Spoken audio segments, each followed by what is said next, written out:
Skin and hair క్లినిక్లో ఈ transplantation procedure అనేది ఏ రకంగా మీరు చేస్తారు? హెయిర్ ట్రాన్స్ప్లాంటేషన్ అంటే ఏంటంటే ఒక ఏరియా నుంచి మనం హెయిర్ ఫాలికల్స్ తీసి మనకి ఎక్కడైతే హెయిర్ లేదో అక్కడ ఇంప్లాంట్ చేయడం. ఎక్కడి నుంచి అయితే తీస్తామో దాన్ని డోనర్ ఏరియా అంటాం, ఎక్కడైతే పెడతామో దాన్ని రెసిపియంట్ ఏరియా అంటాం.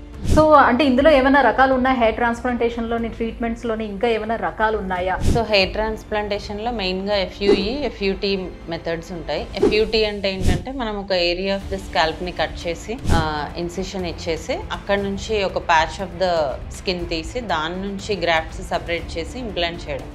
సో అప్పుడేంటి మనకు సూచర్ వేసుకోవాలి, హీలింగ్ ప్రాసెస్ చాలా ఎక్కువ ఉంటుంది, కొంతమందికి అక్కడ సెకండరీ ఇన్ఫెక్షన్స్ వస్తాయి. సో ఆ ప్రాసెస్ అనేది ఇప్పుడు చేయట్లేదు.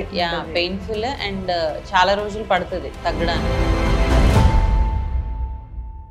నమస్తే, వెల్కమ్ టు సుమన్ టీవీ. ఈ మధ్య కాలంలో మనం చూసుకున్నట్లయితే ఎక్కువ మంది బట్టతల సమస్యతోటే ఇబ్బంది పడుతూ వస్తున్నారు. అందులో కూడా యంగ్ జనరేషన్ చాలా ఎక్కువగా ఉంది. ఎందుకు అసలు బట్టతల సమస్య అనేది వస్తూ ఉంది? సో బట్టతల కోసం అని మనకి హెయిర్ ట్రాన్స్ప్లాంటేషన్ అనే ఒక ట్రీట్మెంట్ అందుబాటులో ఉన్నప్పటికీ కూడా దీని మీద చాలా రకాల సందేహాలు చాలా మందిలో ఉన్నాయి. సో ఇది ఎవరు అసలు చేయించుకోవచ్చు, ఏ ఏజ్ గ్రూప్లో వాళ్ళు చేయించుకోవచ్చు, అసలు హెయిర్ ట్రాన్స్ప్లాంటేషన్ ప్రొసీజర్ అనేది ఏ రకంగా ఉంటుంది, సో మళ్ళీ ఊడకుండా ఉంటుందా లేదా, సో ఇందులో ఎంతవరకు సక్సెస్ రేట్ అనేది ఉంటుంది, ఈ విషయాలపై చాలా రకాల సందేహాలు ఉన్నాయి. సో ఇవన్నీ కూడా క్లారిఫై చేసేందుకు మనతో పాటు ఉన్నారు Keha skin and hair clinic నుంచి డాక్టర్ దుర్గా కళ్యాణి గారు మనతో పాటు ఉన్నారు. సో మ్యామ్ని అడిగి మరిన్ని విషయాలు తెలుసుకుందాం. Hello ma'am. హాయ్ అండి. మ్యామ్, హెయిర్ ట్రాన్స్ప్లాంటేషన్ అనేది బట్టతల సమస్య అనేది అందుబాటులోకి వచ్చింది చాలా ఇయర్స్ అవుతుంది. బట్ ఈ హెయిర్ ట్రాన్స్ప్లాంటేషన్ అంటే ఏమిటి అసలు? స్పెషల్లీ మన కేహా స్కిన్ అండ్ హెయిర్ క్లినిక్లో ఈ ట్రాన్స్ప్లాంటేషన్ ప్రొసీజర్ అనేది ఏ రకంగా మీరు చేస్తారు? సో హెయిర్ ట్రాన్స్ప్లాంటేషన్ అంటే ఏంటంటే ఒక ఏరియా నుంచి మనం హెయిర్ ఫాలికల్స్ తీసి మనకి ఎక్కడైతే హెయిర్ లేదో అక్కడ ఇంప్లాంట్ చేయడం. ఎక్కడి నుంచి అయితే తీస్తామో దాన్ని డోనర్ ఏరియా అంటాం, ఎక్కడైతే పెడతామో దాన్ని రెసిపియంట్ ఏరియా అంటాం. సో మెయిన్గా బ్యాక్ ఆఫ్ ద స్కాల్ప్ నుంచి మనం హెయిర్ అనేది తీస్తాం. సో ఆ డోనర్ ఏరియా నుంచి తీసి ఇక్కడ మనం ఇంప్లాంట్ చేయడం అనేది జరుగుతుంది. ఇక్కడ యూజ్ చేసే టెక్నిక్ ఎఫ్యూఈ మెథడ్ అనమాట, ఫాలిక్యులర్ యూనిట్ ఎక్స్ట్రాక్షన్ మెథడ్.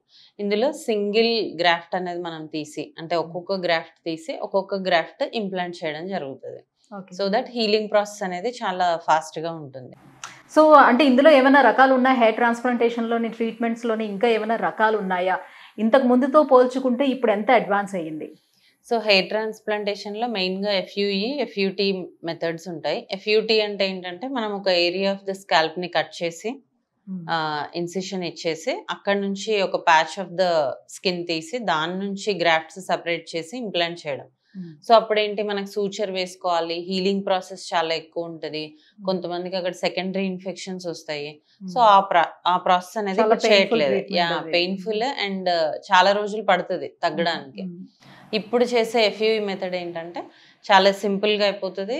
ఈ హీలింగ్ ప్రాసెస్ అనేది 1 to 2 daysలో ఉంటుంది. మళ్ళీ వాళ్ళ వర్క్ వాళ్ళు చేసుకోవచ్చు. మన కేహాలో చేసేది ఎఫ్యూఈ మెథడ్.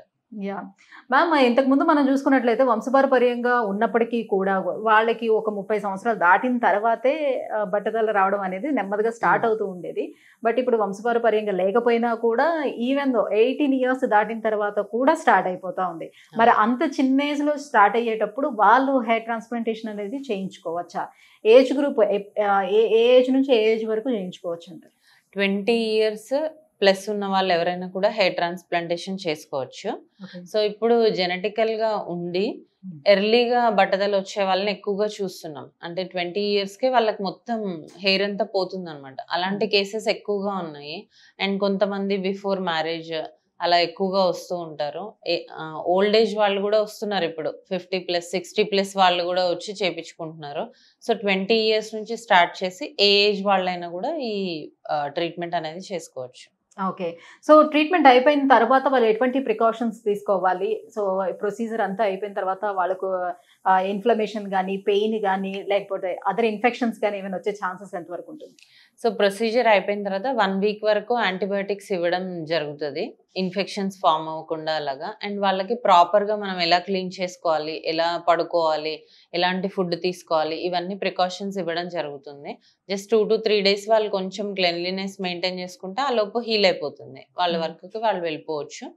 అండ్ ఇంకొకటి ఏంటి అంటే ఎవరైతే ఈ ప్రికాషన్స్ ఫాలో అవ్వకుండా డస్ట్ కి పొల్యూషన్ కి ఎక్స్పోజ్ అవుతారో వాళ్ళకి మాత్రమే సెకండరీ ఇన్ఫెక్షన్స్ వచ్చే ఛాన్స్ ఉంటుంది. సో మన దగ్గర చేసిన వాళ్ళలో ఇప్పటివరకు ఎవరికైతే రాలేదు. ఓకే. సో గ్రోతింగ్ అనేది ఏ రకంగా ఉంటుంది? ఎప్పటి నుంచి స్టార్ట్ అవుతది గ్రోత్ అనేది? నార్మల్ హెయిర్ మాదిరిగా మళ్ళీ ఎప్పుడు కనిపిస్తుంది? మనం హెయిర్ ట్రాన్స్‌ప్లాంటేషన్ చేశాక 2 మంత్స్ నుంచి హెయిర్ గ్రోత్ అనేది స్టార్ట్ అవుతది. 6-9 మంత్స్‌లో ఫుల్ హెయిర్ అనేది మనం చూడొచ్చు. అంటే నార్మల్ హెయిర్ లాగా మంచి హెయిర్ లైన్, మంచి లెంత్, థిక్‌నెస్ అనేది 6-9 మంత్స్ పడుతుంది. ఓకే. సో నేను విన్నాను బయట కూడా మీరు చాలా ఇప్పుడు కొన్ని వేల మందికి ఇప్పుడు హెయిర్ ట్రాన్స్‌ప్లాంటేషన్ అని చేశారు. సో బయటన చాలా క్లినిక్స్ అందుబాటులో ఉన్నాయి. బట్ ఎక్కువ మంది ఇక్కడ కేహా సెంటర్‌కొచ్చి చేసుకుంటున్నారని వింటున్నాము. సో ఏంటి అసలు ఈ సెంటర్ యొక్క స్పెషాలిటీ ఏంటి? అంత ప్రత్యేకం ఏముంది? First of all trust. ఎందుకు అంటే మేము చేసిన హెయిర్ ట్రాన్స్‌ప్లాంటేషన్స్ అన్నీ కూడా 100% సక్సెస్ వచ్చాయి. సో మనకి హెయిర్ ట్రాన్స్‌ప్లాంటేషన్ కేసెస్ ఎలా వస్తాయంటే, ఇప్పుడు ఒకళ్ళకి చేసాము. వాళ్ళ రిజల్ట్ బావుంటే వాళ్ళని చూసి ఒక 10 మందొస్తారు. సో అలాంటి వాళ్ళే ఎక్కువ మంది ఉన్నారు. అలా ట్రస్ట్ బిల్డ్ చేసుకున్నాం మేము. అండ్ చాలా చోట్ల ఏంటంటే హెయిర్ ట్రాన్స్‌ప్లాంటేషన్ చేసిన తర్వాత వాళ్ళని ఫాలో అప్ చేయరు. ఇంక అయిపోయింది అలా వదిలేస్తారు. కానీ ఇక్కడ మన దగ్గర వాళ్ళని రెగ్యులర్‌గా ఫాలో అప్ చేయడం ఉంటుంది. వాళ్ళు ఏ టైంకైనా కాల్ చేస్తే మనం రెస్పాండ్ అవ్వడం ఉంటుంది. ప్రాపర్‌గా దానికి ఎక్స్‌ప్లెయిన్ చేయడం ఉంటుంది. సో అందుకని కేహాలో ఎక్కువ హెయిర్ ట్రాన్స్‌ప్లాంటేషన్ అనేది సక్సెస్ అవుతుంది. రైట్. సో ఇప్పుడు డూ అండ్ డోంట్స్ గురించి మాట్లాడుకున్నట్లయితే ట్రాన్స్‌ప్లాంటేషన్ అయిపోయిన తర్వాత ఎలాంటి ప్రికాషన్స్ తీసుకోకపోతే మళ్ళీ హెయిర్ ఊడిపోయే అవకాశాలు ఉంటాయి. ఎందుకు కొంతమంది కంప్లెయింట్ చేస్తూ ఉంటారు. నేను ట్రాన్స్‌ప్లాంటేషన్ చేయించుకున్న తర్వాత కూడా నా హెయిర్ ఉండట్లేదు ఊడిపోతుందని. సో ఏముండొచ్చు హెయిర్ రీజన్స్? ట్రాన్స్‌ప్లాంటేషన్ చేసుకున్న తర్వాత మినాక్సిడిల్ గాని, తర్వాత మైల్డ్ జెంటిల్ క్లెన్జర్ షాంపూస్ మనం ఇవ్వడం జరుగుతది. అవి యూజ్ చేయడం గాని, కొన్ని రోజులు మల్టీవైటమిన్ సపోర్ట్ కోసం యూజ్ చేయాల్సి ఉంటది. ఎవరైతే ఆ కేర్ తీసుకోరో, ఎవరైతే దాన్ని పట్టించుకోకుండా ఉంటారో వాళ్ళకి మాత్రమే పోతుంది కానీ, మనం పెట్టిన హెయిర్ మొత్తం పోయే ఛాన్స్ అయితే లేదు. ఓకే. సో డోనర్ ఏరియా కూడా కంప్లీట్‌గా లేదు. కొంతమందికి బాడీ మీద హెయిర్ కూడా చాలా తక్కువగా ఉంటుంది. సో అలాంటి వాళ్ళకి మీరు హెయిర్ ట్రాన్స్‌ప్లాంటేషన్ సజెస్ట్ చేయలేరు కదా! సో వాళ్ళకి ఏమైనా అదర్ ట్రీట్మెంట్స్ అవైలబుల్ ఉన్నాయా? సో డోనర్ ఏరియా అస్సలు లేదు. వాళ్ళకి ఇంకా హెయిర్ ట్రాన్స్‌ప్లాంటేషన్ చేసినా పెద్దగా అడ్వాంటేజ్ లేదు అనే వాళ్ళకి ఖచ్చితంగా ఇదైతే సజెస్ట్ చేయం. చేసుకోండి వచ్చేస్తది అలా అయితే చెప్పము. వాళ్ళకి ఆల్టర్‌నేట్‌గా ఏం చేయొచ్చు అంటే కొంతమందికి విగ్స్, ప్యాచెస్ ఇలా కూడా చెప్పడం జరుగుతది. అలా సజెస్ట్ చేయడం ఉంటుంది. సో దానికి మళ్ళీ ప్రత్యేకించి మెయింటెనెన్స్ అంటూ ఏమైనా ఉంటుందంటే? అది మన దగ్గర చేయము. మనం వాళ్ళకి అడ్వైస్ మాత్రమే చేయగలం. ఓకే. సో హెయిర్ ట్రాన్స్‌ప్లాంటేషన్ చేసుకున్న తర్వాత కూడా దానికంటూ ప్రత్యేకించి మెయింటెనెన్స్ ఏమైనా ఉంటుందా? మళ్ళీ క్లినిక్‌కి వచ్చి మళ్ళీ చెక్ చేయించుకోవటం అలాంటిదేనా? ఎవరికైతే థిక్‌నెస్ ఆఫ్ ద హెయిర్ తక్కువగా ఉంటుంది, డోనర్ తక్కువగా ఉన్న వాళ్ళకి కూడా మనం చేస్తాము. వాళ్ళకి పీఆర్‌పీస్ అడ్వైస్ చేయడం జరుగుతది. ఓకే. సో ఆఫ్టర్ 2 మంత్స్ వాళ్ళు వచ్చి 3-4 సెషన్స్ ఆఫ్ పీఆర్‌పీ చేస్తే ఇంకా థిక్‌నెస్ మనం బెటర్‌గా ఎక్స్‌పెక్ట్ చేయొచ్చు. Thank you so much ma'am. So hair transplantation procedure అనేది ఎలా ఉంటుంది? ప్రత్యేకించి కేహా సెంటర్‌లోని ఈ ప్రొసీజర్ ఏ రకంగా నడుస్తుంది? సో ఈ విషయాలన్నీ కూడా ఇంత క్లారిటీగా తెలియజేసినందుకు thank you so much. So viewers చూస్తున్నారు కదా, ఎవరైతే బట్టతల సమస్యతోటి బాధపడుతున్నారో సో కేహా స్కిన్ అండ్ హెయిర్ క్లినిక్‌కి వచ్చి ఒకసారి అప్రోచ్ అవ్వండి. సో మీరు అనుకున్నట్టుగానే మీకు కావాల్సినట్టుగా మీరు హెయిర్ ట్రాన్స్‌ప్లాంటేషన్ చేసుకొని మంచి హెయిర్ గ్రోత్‌ని కూడా మీరు పొందొచ్చు. మీ కాన్ఫిడెన్స్ లెవెల్స్‌ని మళ్ళీ తిరిగి మీరు పొందే అవకాశం కూడా ఉంటుంది. సో ఎవరైనా అప్రోచ్ అవ్వాలంటే కింద స్క్రోల్ అవుతున్నటువంటి నెంబర్‌లకి కాల్ చేసి అప్రోచ్ అవ్వచ్చు. Thank you so much.